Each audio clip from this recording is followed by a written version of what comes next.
Dalam nama Bapa dan Putra dan Roh Kudus, amin. Shalom, salam sejahtera bagi kita semua, dan semoga pada hari ini teman-teman sekalian dalam kondisi sehat dan juga diberkati oleh Tuhan.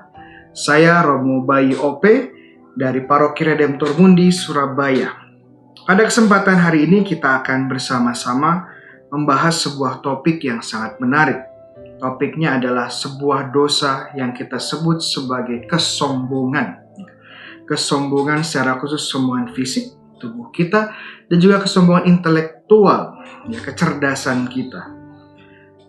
Menurut tradisi Katolik, kesombongan ini merupakan dosa yang cukup serius.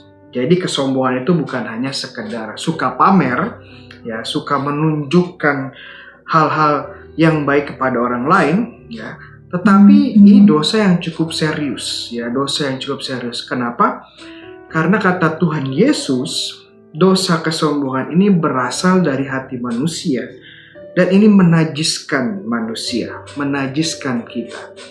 Tuhan Yesus berkata dalam Injil Markus 7 ayat 20 ayat sampai 23, Yesus berkata bahwa apa yang keluar dari seseorang itulah yang menajiskan dia. Sebab dari dalam dirinya, hati orang timbul segala pikiran jahat, percabulan, pencurian, pembunuhan, perzinahan, keserakahan, dan segala hawa nafsu, iri hati, hujat, kesombongan, termasuk kebebalan. Semua hal-hal jahat ini timbul dari dalam hati manusia dan menajiskan orang tersebut. Ini cukup serius karena Tuhan Yesus sendiri mengatakan ini bersumber dari hati manusia yang menajiskan kita. Menurut tradisi Gereja Katolik, kesombongan atau keangkuhan ini merupakan salah satu dosa yang cukup serius. Kenapa? Karena ini juga merupakan bagian yang disebut sebagai 7 dosa pokok atau 7 dosa maut. Dalam bahasa Inggris 7 deadly sins. Dan tidak hanya bagian dari 7 dosa pokok, ini adalah bagian yang nomor 1 bahkan, dosa maut yang paling tinggi. Mungkin ada teman-teman yang tahu 7 dosa maut itu apa saja. Pertama, kesombongan atau keangkuhan. Kedua, ketamakan. Ketiga, iri hati. Keempat, kemarahan. 5, hawa nafsu. 6, kerakusan. Dan terakhir adalah kemalasan. Ini dosa-dosa yang cukup serius. Nah, kenapa dosa kesombongan ini bisa dikatakan yang paling besar, yang paling tinggi bahkan di antara 7 dosa pokok? Kenapa? Kalau kita perhatikan, kita tidak hanya bisa sombong dalam hal-hal fisik yang kita miliki, hal-hal material yang kita miliki. Kita tidak hanya sombong dengan kekayaan kita, tidak sombong dengan kecantikan kita, tidak hanya sombong dengan mobil mewah kita, baju keren kita, rumah kita yang besar, atau pekerjaan kita yang luar biasa, tetapi juga kita bisa sombong, pamer dengan hal-hal yang bersifat intelektual, seperti kecerdasan kita, gelar kita, jabatan kita, posisi kita, pencapaian-pencapaian intelektual kita. Dan yang paling berbahaya sebenarnya dari kesombongan ini adalah kita juga bisa sombong bahkan dengan hal-hal rohani. Jadi kalau kita bandingkan dengan dosa yang lain, hampir tidak mungkin kita hawa nafsu dengan hal-hal rohani, malas dengan hal-hal rohani. Tidak. Tapi kalau sombong, kita bisa bahkan menyombongkan hal-hal rohani. Oleh karena itu, kesombongan ini sangat berbahaya. Kita bisa sombong. Kenapa? Sebagai contoh, kita bisa sombong dengan hal rohani. Kita merasa paling baik. Kenapa? Karena kita rajin ke gereja.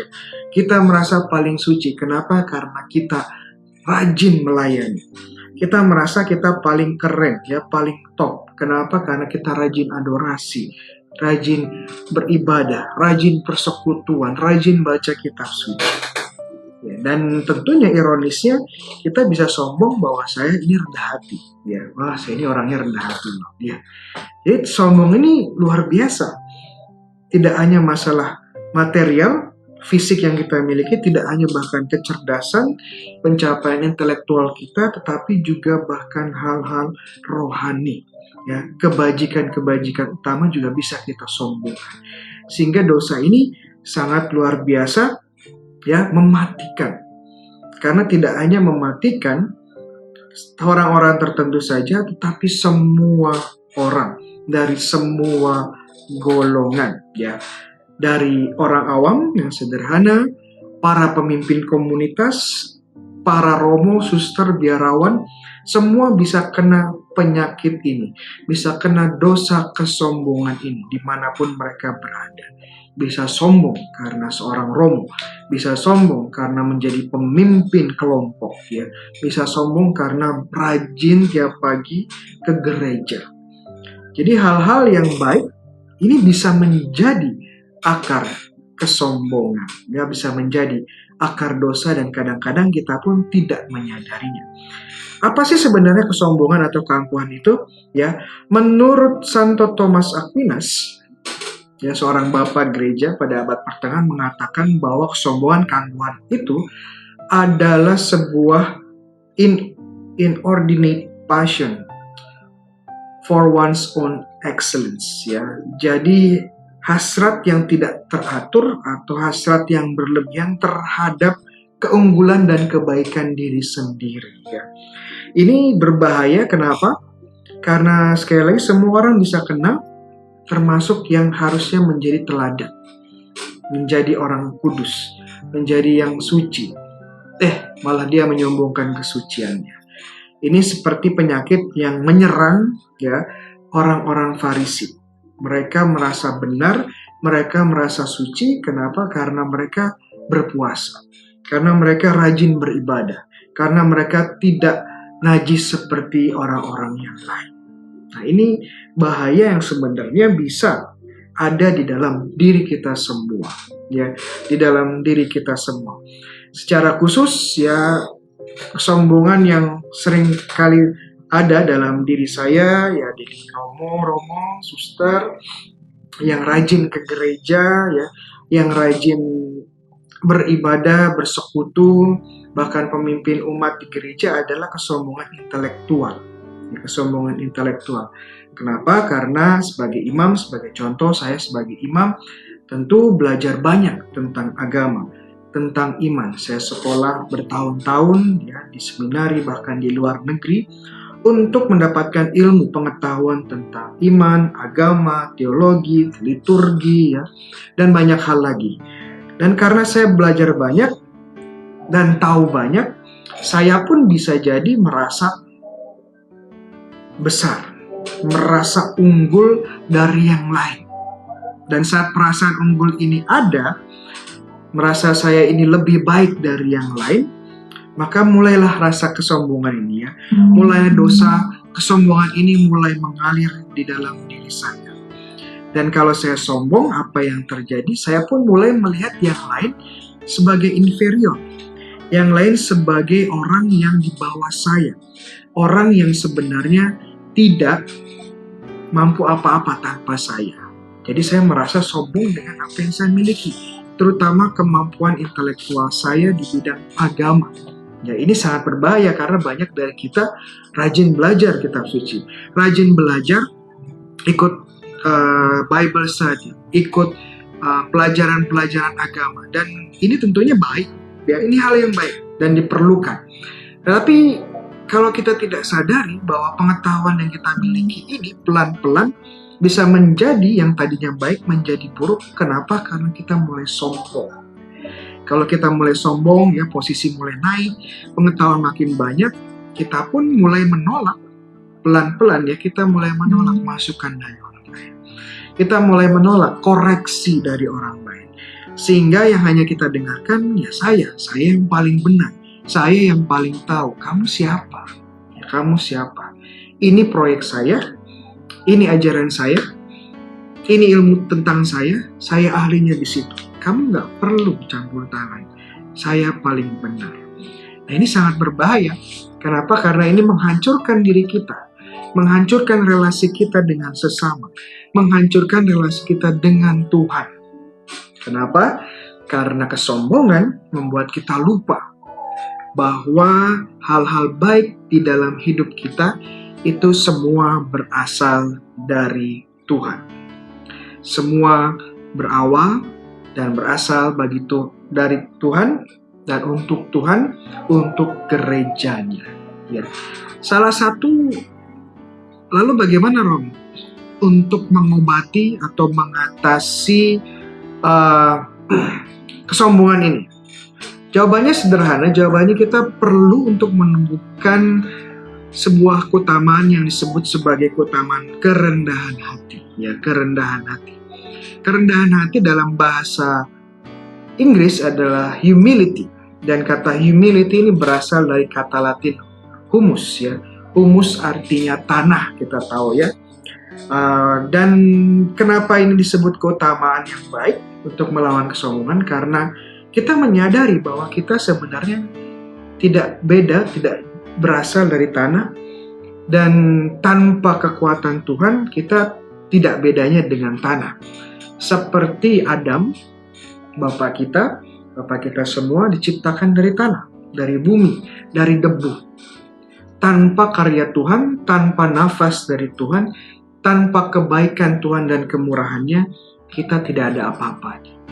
Tanpa Dia yang beri kehidupan, kita pun akan kembali ke tanah menjadi debu.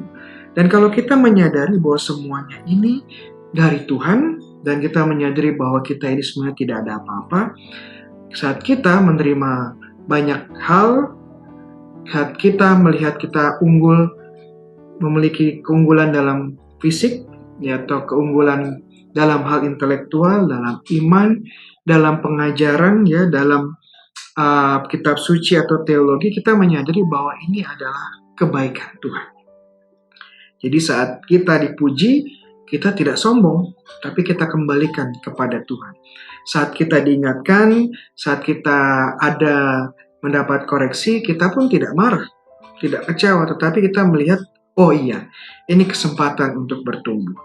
Suatu hari saya sering dinasihatkan oleh Romo Adrian Adirejo, ya, senior saya di komunitas, mengatakan, Bayu, kalau ada yang memberi pujian, kira-kira apa jawaban kamu?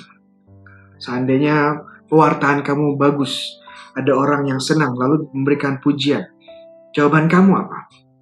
Waktu itu saya bilang, wah, terima kasih. Terima kasih. Ya boleh jawabnya, tetapi ada jawaban yang lebih bagus. Oh, apa itu Romo? Jawaban yang paling bagus adalah puji Tuhan. Puji Tuhan. Ya, kenapa? Karena segala pujian harus kembali kepada Tuhan. Jadi kita bersama-sama memuji Tuhan atas segala kebaikan yang kita miliki. Kebaikan fisik, kebaikan intelektual, kecerdasan, segala hal. Semua dari Tuhan, dan Tuhan ingin kita gunakan sebaiknya untuk membangun gereja. Marilah kita tutup sesi ini, pembahasan kali ini dengan doa. Dalam nama Bapa dan Putra dan Roh Kudus. Amin. Allah sumber kasih, kami bersyukur pada kesempatan hari ini kami dapat bersama-sama mendalami pengajaran tentang kesombongan sebagai dosa pokok yang sangat berbahaya. Ajarkanlah kami untuk rendah hati, agar kami menyadari bahwa kami berasal dari tanah dan kembali kepada tanah.